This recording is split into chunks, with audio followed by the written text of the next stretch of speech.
Hey friends, thanks so much for joining me on the Life and Leadership podcast. Now we're building a truly empowering community here, and it really means so much to me when you share these episodes with your friends. And if you share on social media, please tag me at Christine Caine and at Propel Women. We love reading your posts and finding out what's encouraging you, so be sure to tag us when you share. Now you're gonna love today's show with my dear friend Holly Wagner. She's a global speaker, has authored 10 books, and is co-founder of the Oasis Church in Los Angeles. Let's dive in today. I know you're gonna love this conversation. All right, my friend, I have been busting to do this because we have known each other for like 3 decades. 3 decades, a lot of life. A lot of life. And I thought, okay, people are just going to dive in. And this is life and leadership. So, of course, there will be leadership threaded through. But the strength of this is just our relational connection. And, okay, we were just talking and I made you stop because you're going, Chris, I have been married 4 decades to the same man. To the same man, like 4 decades, like 40 years in a row. Right. I want people to hear this because, you know, this is a sign and a wonder in the 21st century. Yes, it is. It's a sign and a wonder to me, by the way. Okay, and why I stopped you is because I want you to tell everyone I don't know how much Philip had to do with this, but what you've decided you're going to do for your 40th anniversary. Yeah, I think 40 years is a big deal.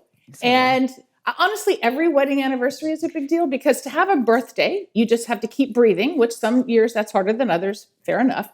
But to have an anniversary, you did a lot of work to get to that anniversary. I've never thought about that. Yeah. And so I think there should be a lot more partying happening on an anniversary. That's awesome.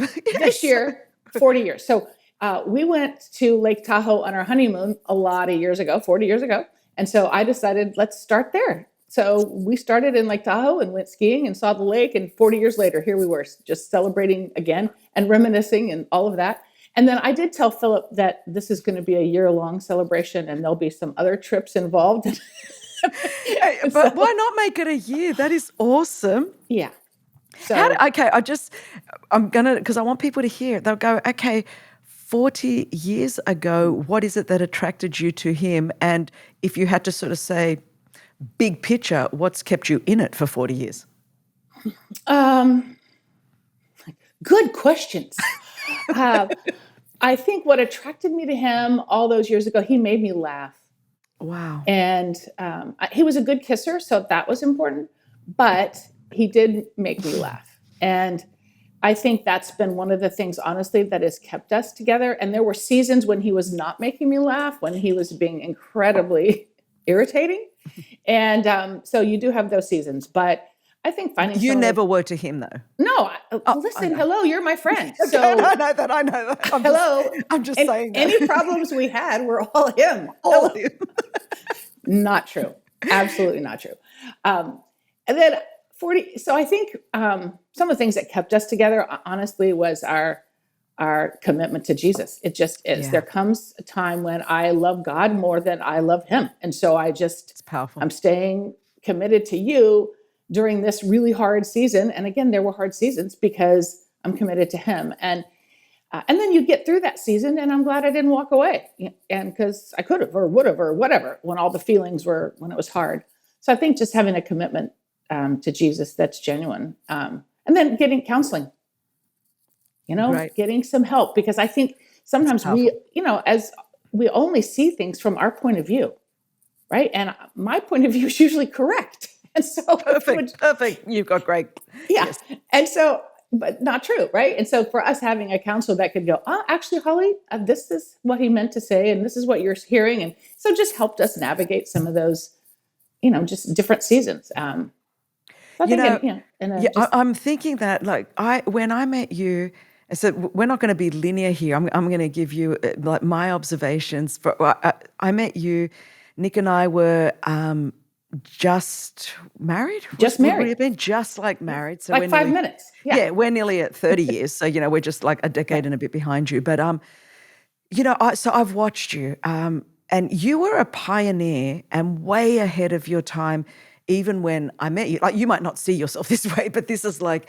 So I was at the time running a state youth movement in Australia and traveling, very evangelistic youth, the whole thing there. And yet, right from the outset, you were always, you were a guest speaker in our church and our women's ministry, which at the time was thriving and huge and global. And you could have easily not even acknowledged me, really. Like I was just like a youth leader but you treated me with such dignity. Like you saw me, and I mean, I'm saying this because I've watched you for nearly 3 decades, and wherever you are, your capacity to see people, to include people, to love people, not based on any kind of hierarchy, any kind of position, any kind of title, just based on their humanity. I'm the recipient of that because, you immediately sort of welcomed me into your world, loved me. I was working through so many things from my broken past then, and you loved me. And here you were, you and your husband pastoring in LA, not the Bible Belt of America, contrary to what I'm sure everyone thinks. So you were like radical. You'd grown up all over the world, so you didn't have just an American worldview. You had, a global perspective. You were already doing really revolutionary things, and I use that word not lightly, for women and empowering women and valuing women, esteeming women, so involved in justice, things that now we just take for granted in 2025. But, when I met you in the 1990s, you were not the typical pastor's wife. That's all I'm trying to say. And you were already way ahead of the curve, and then I'll jump to what you're doing now. But help me to understand, like, what was the internal thing in you that allowed you, because you set so many of us free because you were you. You were not like a typical pastor's wife. You were not in a typical Christian mold. There wasn't Christian cultural baggage around you, but there's authentic love for Jesus, a passion for seeing people saved and set free.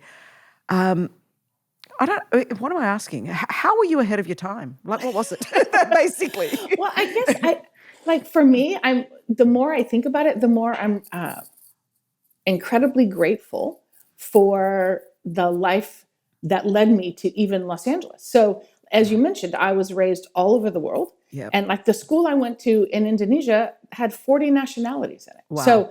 So I was there's a cross-cultural friendships and relationships and worldviews and perspectives. And then going to high school, most of the years in London. So then there's like just that urban intense. And so I had all of that. Yeah. So when eventually I ended up in Los Angeles, which is an incredibly diverse global city, I didn't have I guess these, I don't know how to articulate, but like the Christian parameters where you only see things a certain way. And so for me, when I would communicate in our church, I didn't have that religious baggage. I didn't bring that to the table, which I'm really grateful for. And I don't know that I knew to be grateful then, but so I was just myself. So, Los Angeles is a very secular city. Totally. Very post-Christian. I think the rest of America is certainly headed that way, but Los Angeles has been post-Christian a long time. And so for me, it was so freeing to just be able to communicate as myself and to communicate not in the Christianese or with that religious language, the love of Jesus. And so that was easy for me. And I understand that there are some people who've been raised perhaps, and whether it's the Bible Belt or certain cultures. And so that's your context. And so for me, it just made it much easier that wasn't my context. So I could be myself. And I think from, I was really blessed, honestly. And I don't say that word lightly either, to have had parents who encouraged me to be myself. Beautiful. When I shifted I was headed to medical school, right? Medical school, Duke University Medical School. That was my plan. And so I called my parents from Duke and said, hey, you know what? I think I'm going to leave this medical school idea and start and do acting. Now, can you imagine that phone call? No, because Catherine's best friend goes to Duke right now. And I'm just thinking, if her parents, who are my friends, got that phone call, they're not going to be, and they're Christian, they're not going to be happy. That's all I'm saying. And so my parents said to me, you know what? Well, Holly, it's your life. Wow. So we'll help you, we'll fund the next dream that you have. And I just thought, okay. So I was always encouraged to kind of be myself. And again, I'm really aware of what a gift that is. And so I think to now go back to your question, it's just so, from the early days of traveling the world and speaking and meeting you, I was that was always in me to kind of just be myself. And it's just so fun. You were, I mean, I didn't know that ultimately, when the first time I met you, there was just this connection, and I Definitely. loved you. And then I invited you to go scuba diving with me the next trip, which you Yes. did, by I the know. way. That's how much I love you. Yeah, you I got know. me out of my comfort And, zones, and like oh, you do for definitely. everyone. Yes. Yeah, this is not for those of you watching. It's only because she loved me, because she does not like, underwater where you don't know what's there, but she did it. I did it. And for me, and so I just think, I'm really grateful for that connection all those years ago. And also, we've kind of just the friendship, we've done the work of keeping up a friendship, because Definitely. I think sometimes, people want to have long-term friends, but to be honest, they don't put the work in to have long-term No, friends. and And I think, so, I was living in Australia, you were living in America, but and I think you have taught so many people to do this well. A lot of people complain about not having friendships, but whenever I was in the States, you would go out of your way. I mean, here yep. you were, you and Philip, pastoring a thriving church, and anybody that has ever been to LA knows that the 405 will be like the central road in hell. That's Oh actually my where gosh, seriously. all of hell's roads are going to converge there. And yet you would, it could take up to 3 hours to come somewhere and just go, look, just so that I can be there and we can have dinner. And I know you've done that for so many of our mutual friends, or fly across the country. And from there, I was like, okay, we would with great intentionality go, where are we going to hook up? Where are we Yep. going to, we would, and to this day even, it's like, okay, where are we going to do it? I think you've taught people how to be an awesome friend. And the Bible says, the person, to have friends, you've got to be friendly. And so, you certainly have done that. But I think even that, in a world where there was a lot of competition and comparison amongst women, both in the secular world and the Christian world, I think you just never bought into that, which is rare. I mean, what a weird question to Yeah, ask you, but it's why? like, Why do you think you didn't? uh, Because you've done, um, let's be real, like you, actress, church planter, successful in a whole lot of different realms in your own right. But in 3 decades, I've not ever picked up a hint of a desire for you in any setting we've been, and we've been on every continent together, of a sense of competition or comparison with anyone. You tend to celebrate everyone. yeah. Yeah, yes. I don't understand why we all wouldn't. Like, why, Yeah. like, what is it in us that would make us jealous or insecure about with somebody else? I just feel like my job is to run in the lane that God's assigned me to run in. Yeah. And every person I'm supposed to reach is in that lane, by the way. So There you all the go. people I'm supposed to reach, all the gifts I need, he's equipped me to run in that lane. And so here you are running in the lane next to me, and God's equipping you differently and with Yeah. different abilities. And everybody you're supposed to reach is in that lane. And so why wouldn't I just from my lane go, yay, Chris, go? Powerful. Because what you can do, I'll never do. It's just like, so that's okay. You do you. Yeah. But we're still gonna connect and have coffee and talk about life and be real. For Um, sure. and so I feel like that's some of the thing about relationships is like, I would rather, to be honest, if I had $1,000, I'm using it to fly to see somebody that I love and have a cup of coffee with them rather than that new sofa. I mean, that's just my priorities. Yeah. So, and I'm it with doesn't have to you, be everybody's. by the way. But yeah, it's certainly mine, because I love people in that way. I just think, and I think people would be interested to know, where did you develop this resilience? I mean, you've overcome. You're a cancer Oof, a survivor, lot of thank things, God. I mean, a I was lot of trying to stuff. think, like, right now, what do I list and what don't I? It's so Yeah. hard when in each other's lives where all the Yeah. bodies are buried. Like, you're like, okay, do I exhume that one? No. Okay, so we'll just go. Should I But exhume some? Okay. Okay. that's it. So we're like, no. But okay, what? There's been a lot, whether it's relational, physical, emotional, spiritual, on every front. I mean, we could unpack anything from church hurt from the perspective of, someone that's led a church for decades, transition from someone that's transitioned a church, from being on the receiving end of betrayal and pain to having to navigate while you're leading cancer and recovery, all those things. I mean, like, so whichever front someone's listening to, you've overcome a lot, to be Yeah. honest. Yeah. And before I want to, I mean, I'll tell a little bit of that story, but Yeah. um, the reason you know a lot of that is back to that point about you have to have real friends who know your story, who know, I'm not really worried about being exposed for anything because I tell everything. So that's how I feel. Yes. all of my failures are kind of out there. So all of the weaknesses are kind of out there. So there's a verse in James. It's one of the really annoying verses in the Bible. I mean, there are a few annoying verses, let's be honest. But the one in James, it says, consider it pure joy, my brothers and sisters, when you face trials of many kinds, because I don't like that one. That the testing of your faith produces perseverance, and let perseverance finish its work, so then you'll be mature and complete, not lacking anything. Right? So it's talking about going through trials. Consider pure joy when you face trials of many kinds. I agree. Right? Yes. But when you look at the end of that, right, we all want maturity. And it says that maturity isn't about how old you are. Maturity is not about what you know. Maturity comes from what we're willing to persevere through. Yeah. And so I just think in my life, any degree of maturity I have comes from the stuff I've had to persevere through.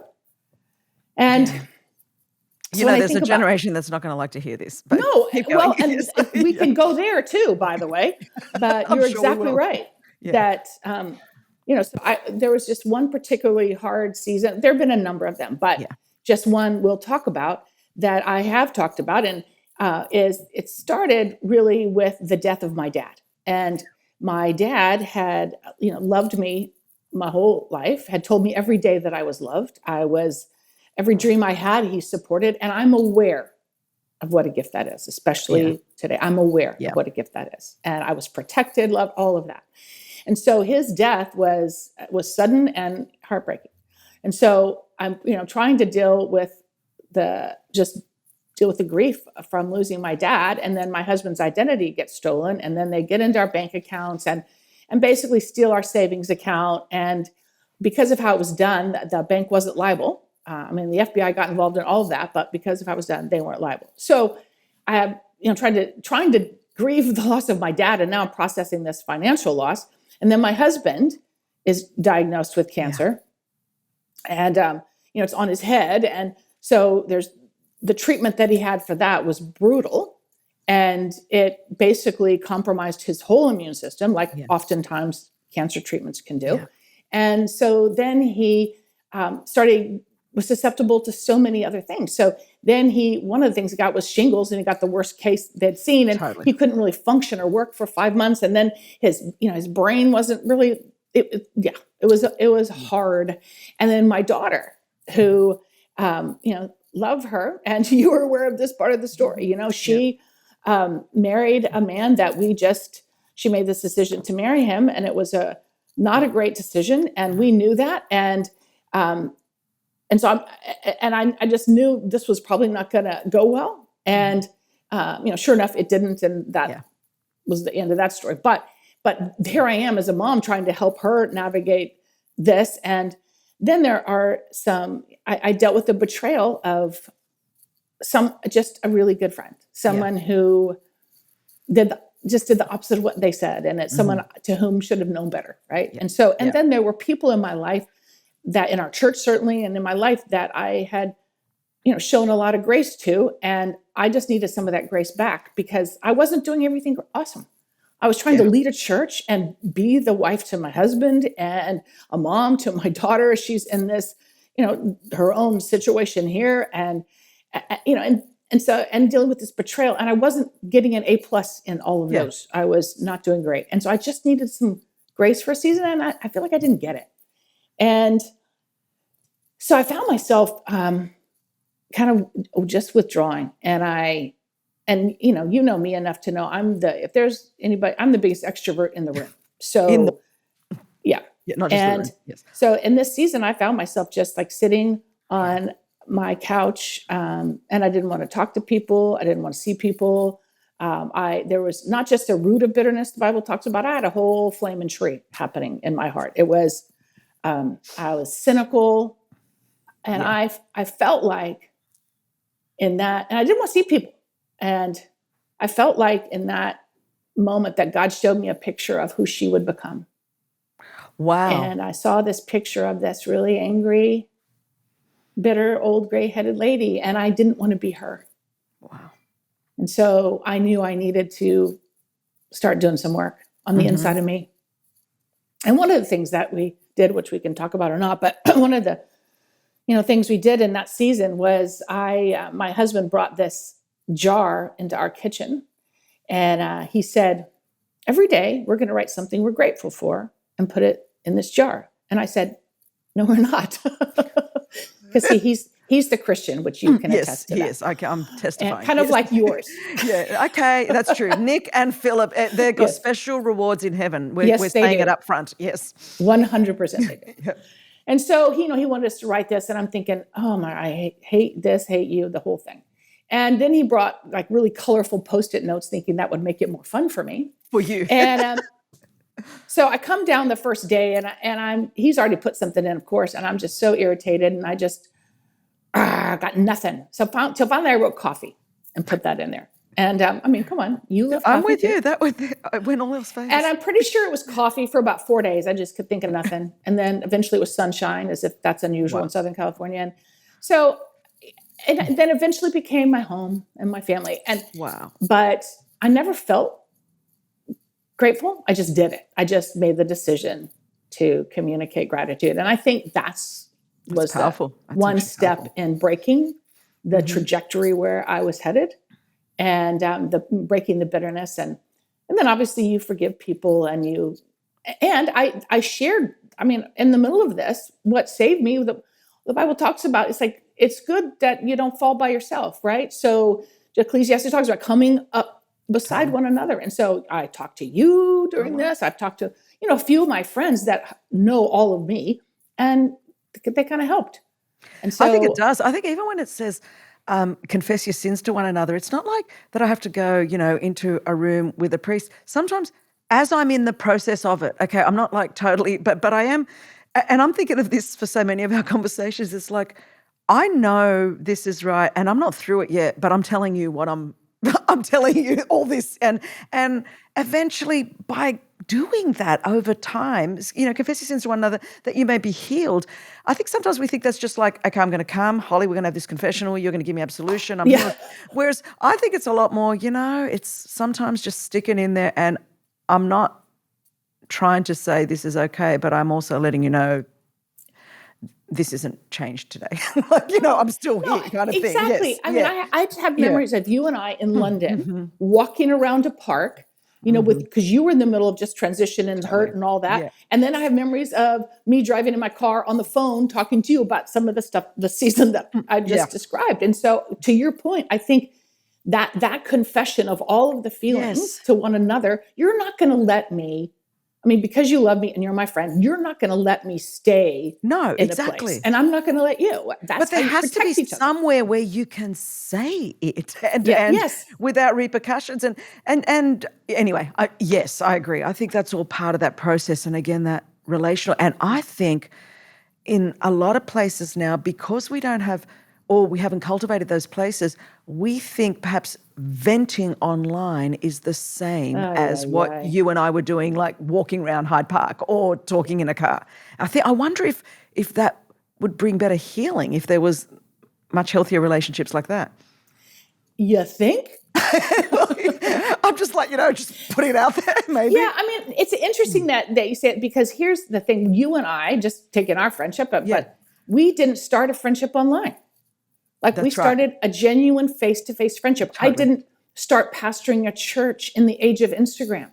Right. So I didn't know what everybody else was doing. I could just put my head down and build my life. And so I think that's also what kept me from the trap of comparison and jealousy, because I didn't know what people were doing. Totally. Right? I couldn't see it. Totally. And so I think, to be fair, it's a little trickier today, because I agree. Yeah, we have so much access to people so quickly.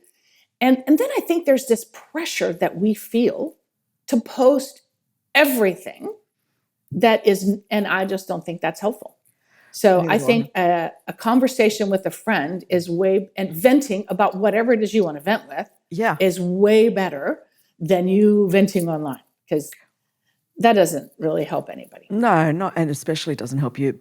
Tell me, because then you've always been someone that's continued to move forward. I'm laughing because whether it's been martial arts, whether it's diving, and you are so all in, like you're going to, it's like, okay, this is Holly's new thing and she's going to become like a black belt and then she'll move on to, I love it. I love it so much. And then obviously when you went and got your doctorate as well. So there's been this commitment to ongoing learning and development. You guys did one of the best transitions. I mean, when I mention 3 or 4 transitions that I've seen in my nearly 40 years of ministry, yours and Philip's of the church is one of the 4 or 5 I will talk about because it was done so well. And so you've transitioned, you kept growing, went back to school, got a doctorate. Well, got my master's degree, by the way. So I appreciate that you're giving me a doctorate. Did you get a doctorate? No, Did you guys? That's still to come. Oh, that's still to come. Did you not do it with Donna Pisani? No, she got her master's degree right after I did, and then she went to get her doctorate. And so I was supposed to join her, but that's when we were transitioning the church. So that you pulled out. Yeah. Okay, so you know what? I would have had you in that class. I would have had you with Donna. So there you go. And it's probably because you and Donna are doing the cohorts. Yes. And now, okay, everyone. So Holly's wanting me to clarify. She's got a master's, not a doctorate. Maybe I'm being prophetic. It's coming. And so that's what I said about mine too. It's coming. But so in this season of life, you're pouring a lot out because you're doing stuff at Southeastern. And you're running cohorts of women and leaders. I love, and why I'm bringing this up is because you could have done one of 2 things. You and Philip could have just held on to the church. I mean, you planted it. You guys labored. I know. I mean, I've seen 30 years of that journey, and it was such 35. Hey, 35. But I was in 30. I see. Got it. Yeah, You're right. I was in it for 30, and then I just think, my gosh, to have done that. Only God could have done that truly, and your faithfulness. You guys stuck it out in LA, like where it was. We're talking Wilshire Boulevard. We're talking the whole 9 yards. It's just, if it was easy, everyone would be doing it. But you could count on one hand, less than one hand. That's how not easy that was. And that was the faithfulness of the Lord. So you could have either hung on, got your whole identity from that, or you could be sort of golfing in the sunset now and, going, okay, well, that you got grandkids that you adore, you're the best grandma, but you've chosen to invest with great intentionality into the cohorts. Of course, you're teaching, you're writing, those things you're continuing. Tell me why cohort, why have you decided that is a great use of your time in this season? Yeah, you mentioned just like the years of pastoring in LA, and it's interesting. Like when we were urban LA, as you mentioned, and it started in the 80s, and that was the era when everybody was running to the suburbs. Nobody was coming into the city. Now it's kind of a cool thing to come in the city, but when we were doing it, we were it. And so, by this was God's not grace, gentrification. This was like you were going into the hood. But yes, totally. And so by God's grace to build the multicultural, it's just I'm so grateful. And so when we were transitioning that church, I think you were there, kind of at that, even at that service. And so one of the men who'd been on our board, he comes to us when we're all on stage, and we actually have a baton, that we're putting in Pastor Julian's hand and Christina's hand, and we're getting ready to put it in their hand. And this board member looks at Julian, who's the new guy, the next guy, right? And he says, "I just want you to know, Julian, that you are being handed something with an untarnished name." It's beautiful. And I could not catch my breath in that moment. And just like, oh my gosh, I never had thought about it like that. Yeah. And so Philip and I are driving home from there, and we went, oh, maybe it's a good thing we handed it off right now, because if we hung on, we might have tarnished that name. I don't know. Yeah, but it's true. It's true. But so the reason I'm saying that is because I feel like then kind of shortly after that, we started hearing more and more stories of just church leaders imploding churches. And not that hadn't happened before, but it just, because again, social media became very loud. And so I started thinking, what could help? How could I help this? Because I love the church. Yeah, you do. Yeah. So how could I help with this? And so there were a few things that were kind of in my heart that I had been wanting to do for a number of years, but leading a church and just the traveling and stuff that I was doing, I couldn't do what some of these things in my heart and do both of those. So Yeah, for I'm sure. still traveling and speaking. So that's still a part of what I do. But one of the things in my heart was, so what can I do to kind of help strengthen the church? Well, Beautiful. I can offer to leaders what I wish I had had. Wow. Like in that first decade of leading a church. What does Holly wish she'd had? I wish I had had like a spiritual mom, Yeah. Somebody to love you and correct you. The Yeah. mom does. Yeah. And then in those early years, I wish I'd had a group of peers, other women in my area or who were leading churches that I could get ideas from and share with. And so I feel like that is what was missing a little bit in some of these churches where we saw things go bad. I feel like that the leaders weren't honest, and they had no one that they could be really honest with, and they didn't have people who they listened to bring correction.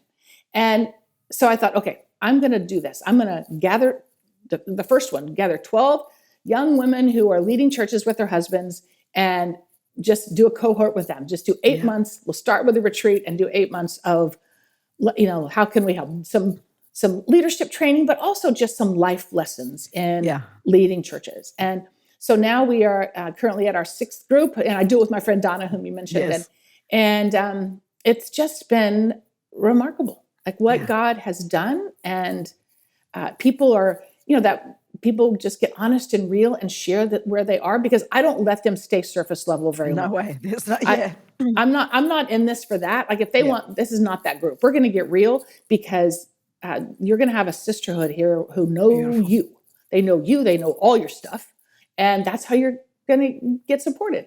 And so, so that's kind of what we've been doing for the last few years. And I love it. It's hard because you're listening to, all the challenges that these young women are facing. And so I'm just grateful again. Now I get to come alongside them and cheer them on and challenge them and correct them and hug them.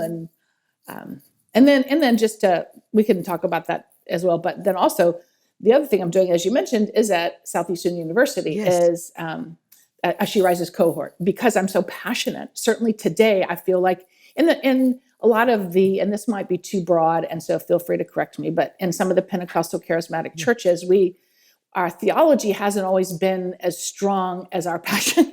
So totally, we're on fire, and then it's like, oh, what's God got to say? Yes, totally. And so I just got really, passionate about seeing women get educated, get some theological training to back up their already great communication skills. So I'm kind of started a cohort at SCU, which is, basically coming into its 2nd semester here. This is the first year of doing that. And so I'm helping to lead one after having gone through it. So those are a couple of things that my, hands are into, as well as all the traveling stuff. But it's, I'm pretty passionate about seeing that next generation get their stuff together.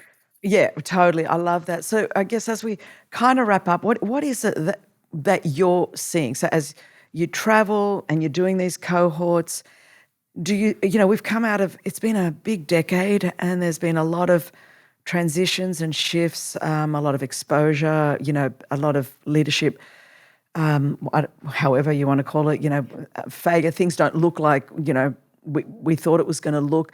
A lot of people sort of coming out of times of maybe the church hurt, or just, questioning a whole lot of things. Do you think we're out of that? Do you think we're in a new phase? Or what do you feel as you're traveling and talking to people? In a really weird sort of way, all of the stuff that's come out about churches, or all that's been revealed, it actually gives me hope for the church. Right. Because God is building his church. Totally. And I think we have made the mistake. I apologize to when I do this cohort. And so I'll just apologize right here on your podcast for, I feel like my generation, that we made it about the platform. Yeah. We made it about the microphone. We made it about the single person, whether it's the man or the woman. And I'm sorry about that. Mm-hmm. I'm sorry, because I feel like the consequences of that have been devastating. Yeah. And it's a new day, and God's he's building his church, and things that need to be exposed are getting exposed. And And the other thing that encourages me about the church is, like you, I have the privilege of traveling the world and Yeah, preaching in churches all over the world. And totally. so God is building his church. There's no doubt. That's what I keep going to people. What has kept me sane is being out of America and going around the global church and going, oh, I know Jesus is doing exactly what he said he would do. He said, I will build my church and the gates of hell will not prevail. And so that's not denying or diminishing at all or dismissing the reality of what has been happening. But in the midst, as some things have been coming down, there's a lot of rebuilding and building happening as well, which so I agree. That gives me great hope. Yeah. And I just like, so to the next, right? Those that have Yes. next, the ones that you and I are going to be putting a baton in their hands, Yeah. right? It's just stay the course. Amen. Don't get distracted by who rises and falls. Just stay the course. Be willing to be those ones who, like I mentioned in James 1, who persevere. Totally. Persevere through the hard. And so people, when a leader falls or something gets exposed, and the people that lose their faith over that, it's like, really? Because there have been people who've made bad decisions throughout all of history. So Totally. it's like, my faith is not in someone's ability to follow God. My faith is in him.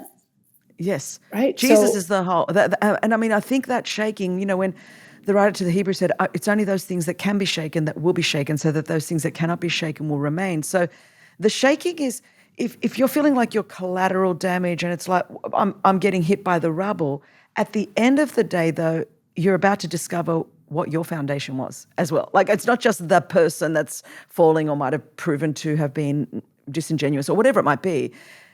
At the end of the day, that is ultimately never a reason for me to walk away from Jesus. Like, what is my foundation? So I think that's part of that shaking, is revealing maybe I need to get more rooted and grounded in Christ, for myself. Yes. And the other thing I think I would say too is that be much quicker to engage in a conversation and listen than attack. And so I think the body of Christ in all of its diversity and beauty and majesty has become incredibly proficient at attacking one another. Yeah. And what my Bible says is that we all see through a glass darkly. So none of us have the full picture of anything. Okay. So how about we engage in a conversation, and rather than tearing someone down online, let's just, if you can't say, it's like what your mama said, if you can't say something nice, don't say something, right? Just like, don't. Yeah. Just like pray for them or ask God to show you maybe where you could use some help. But to me, the only one that's winning when we attack one another is the enemy. He wins, because it's that house divided, right, can't stand.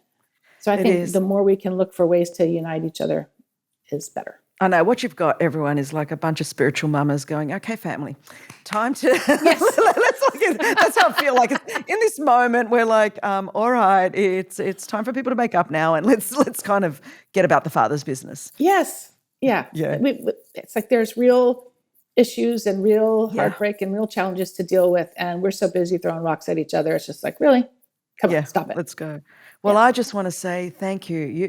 It's so beautiful to be able to look at someone and go, decades, literally decades later, you're the real deal. From the day I met you till today, none of us are perfect, but man, we're in it genuinely for Jesus. And I love it. I thank God for your friendship. I want to say it in front of everyone. I thank God. And your testimony and your life. And I hope somewhere Nick and I are in the 40-year celebration year. Oh, yes. We better be. I'm sure you'll be talking to me about this is the trip we're doing. Yes, totally. Of course. It will involve an airplane. It will. So thanks, my friend. Thanks so much for joining me. Well, I love you. And I also want to say I'm grateful for your friendship and just your commitment to it. I love you. You talk about me making trips and coming to see you, but you've done the same. It is. And thanks for being there through the hard and the good. And I'm forever grateful. And we're forever grateful. I'm getting teary, but I'm forever grateful for that car ride we had 30 years ago, where Sydney, I feel Australia. like, you saw me. And up until that point, not many had. It was life. It was defining. It was the fact that we so vividly know it 3 decades later, it Yeah. was that vivid. So anyway, Grateful. I love you. Everyone's like, okay, you too. Okay. All right. Love you. Love you. Okay, I told you that you're going to love Holly. She's just such an awesome leader and friend. And her details are listed and tagged in the episode description. So check out the show notes to stay connected with her. And thank you so much for your time. It means so much to me that you give your most treasured resource to us. So be sure to rate this episode, leave a review, and I hope to see you right back here on the Life and Leadership podcast next week.